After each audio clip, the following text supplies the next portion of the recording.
Thank you, Mr. Chairman. And Reverend Sharpton, your current MSNBC co-worker, Joe Scarborough, is my former congressman. And when Joe Scarborough served in the Congress, he had quite a bit to say about your contribution to the national discussion. It was in the 106th Congress that... With reference to any investigations. So I don't know. I don't know.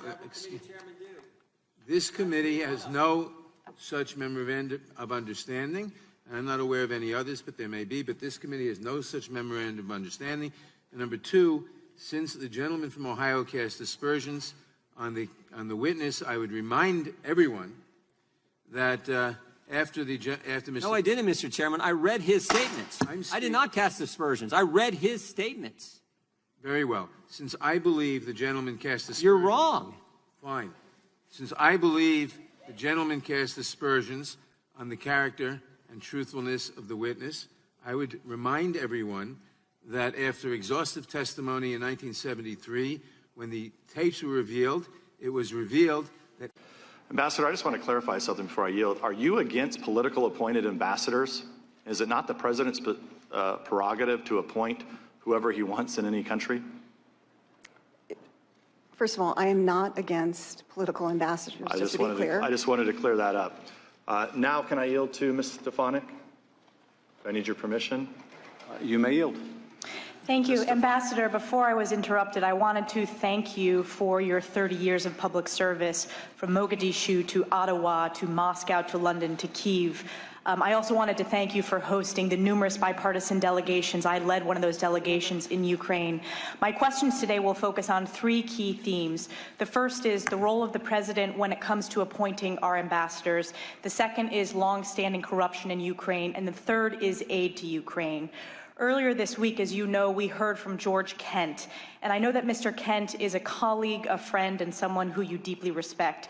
In his testimony, he stated, all ambassadors serve the pleasure of the president. You would agree with that statement, correct? Yes. And in fact, he elaborated and went on to emphasize that this is without question. Everybody understands that. You would agree with that? I would agree with that. And in your own deposition under oath, you stated, quote, although I understand, everyone understands that I serve at the pleasure of the president. Is that correct? Yes. And just so there's no public confusion, you are still an employee of the State Department, correct? Yes. And in the deposition, you say that you personally asked whether it would be possible to be a fellow at Georgetown University, and that was arranged for me, and I'm very grateful. That's where you're posted today, correct? Yes. Georgetown students are lucky to have you. We are lucky to have you in Foreign Service, and I again want to thank you for your tremendous public service. Shifting gears to corruption in Ukraine, in your powerful deposition, you described, quote, we have long understood that strong anti-corruption efforts must form an essential part of our policy in Ukraine, and now there is a window of opportunity to do that. And so why is this important, and why is this important to us? Put simply, anti-corruption efforts serve Ukraine's interests, but they also serve ours as well. Is that still your testimony? Yes. And particularly at the critical time in 2014, after the Ukrainian elections, you testified that the Ukrainian people had made clear in that very election that they were done with corruption, correct? Yes. And you also testified that the Ukrainians thought it would be a good idea to set up this architecture of a special investigative office that would be all about the crimes of corruption, correct? Yes.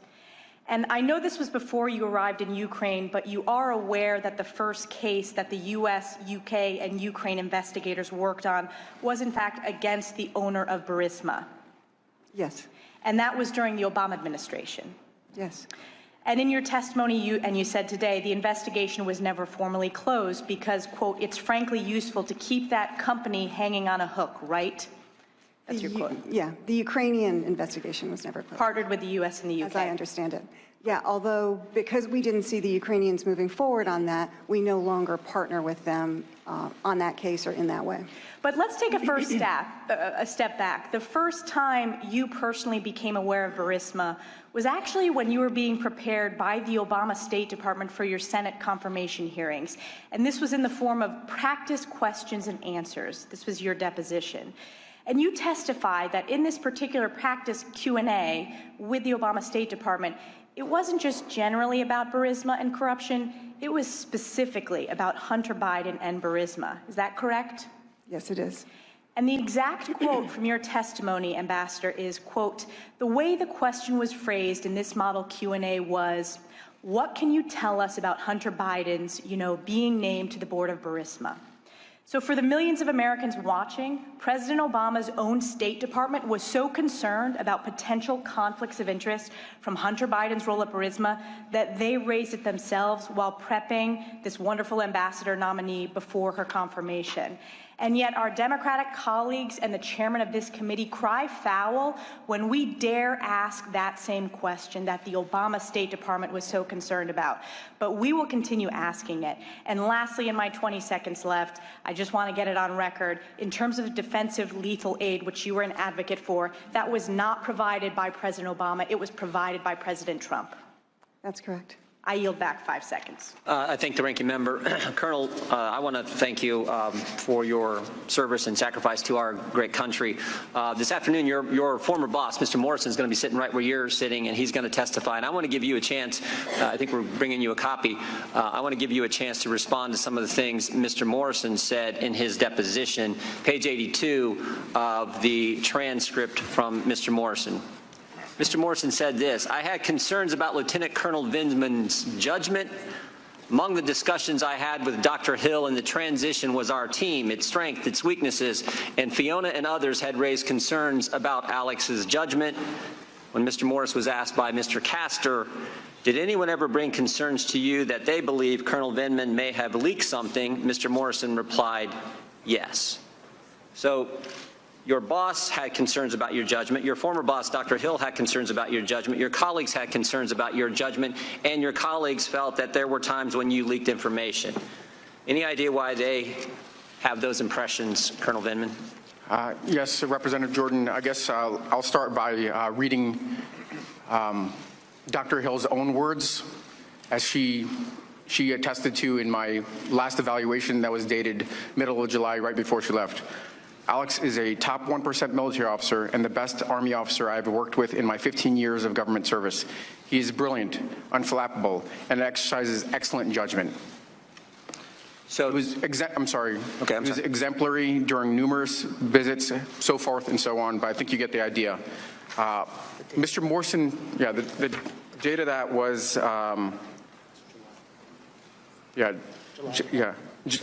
let's see, I'm sorry. July 13th. So, Mr. Jordan, I would say that I can't say what why Mr. Morrison questioned my judgment. We had only recently started working together. He wasn't there very long, and we were just trying to figure out our relationship. Maybe it was a different cultures, military culture versus. And Colonel, you never leaked information? I never did, never would. That is preposterous that I would do that. Okay, Colonel, it's interesting. We deposed a lot of people in the bunker in the basement of the Capitol over the last several weeks, but of all those depositions, only 3 of the individuals we deposed were actually on the now somewhat famous July 25th phone call between President Trump and President Zelensky. There was you, the individual sitting beside you, Ms. Williams, and then there, of course, was your boss, Mr. Morrison, who I just read from his deposition. When we asked Ms. Williams, who she spoke to after the call, about the call, she was willing to answer our questions, and chairmanship allowed her to answer our questions. When we asked Mr. Morrison, who he spoke to after the call about the call, he was willing to answer our question, and Mr. Schiff chairmanship allowed him to answer our question. But when we asked you, you first told us 3 individuals at the NSC, your brother and the 2 lawyers. And then you said there was a group of other people you communicated with, but you would only give us 1 individual in that group, Secretary Kent. And the chairman would only allow you to give us that name. When we asked you who else you communicated with, you would not tell us. So I want to know first, how many other people are in that group of people you communicated with outside the 4 individuals I just named? Yes, Mr. Jordan, on call readout, certainly after the first call, there were probably a half a dozen or more people that I read out. Those are people with the proper clearance and the need to know. In this case, because of the sensitivity of the call and Mr. Eisenberg told me not to speak to anybody else, I only read out, outside of the NSC, 2 individuals. 2 individuals. Das Kent and 1 other person. And you're not willing to tell us who that other individual is? Mr. Chairman, point of order. Mr. Chairman. Mr. Chairman, point of order. The gentleman suspend. Counsel. Mr. Chairman, I would ask you to enforce the the rule with regard to the disclosure, with regard to the intelligence officer.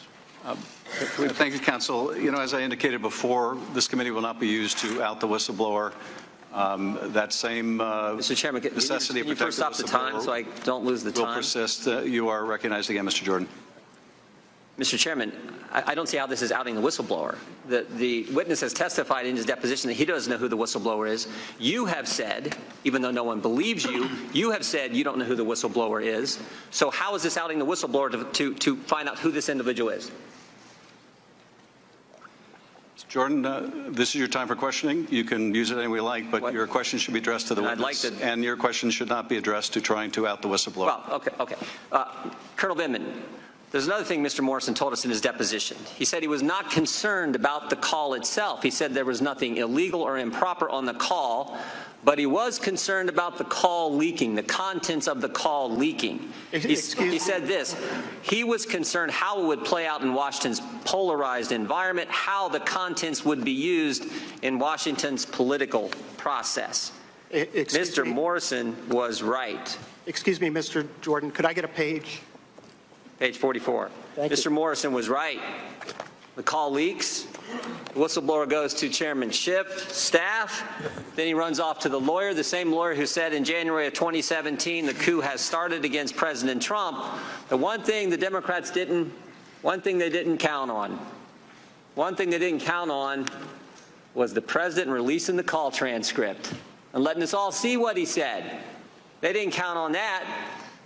Transcript shows no linkage. The two individuals on the call have both said no pressure, no pushing, no linkage, but security assistance dollars to an investigation.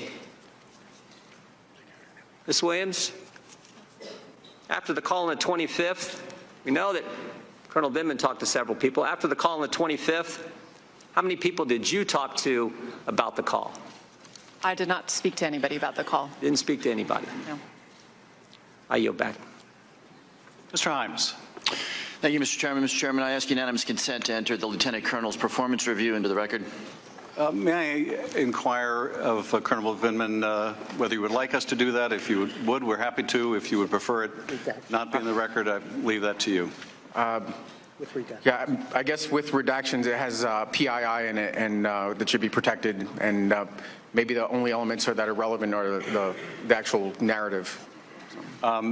Chairman. Did you read the relevant portions, or? I mean, that was the short version. There were some other paragraphs in there, but. Mr. Chairman, I'll withdraw my request. Okay, thank you. Thank you both for your testimony.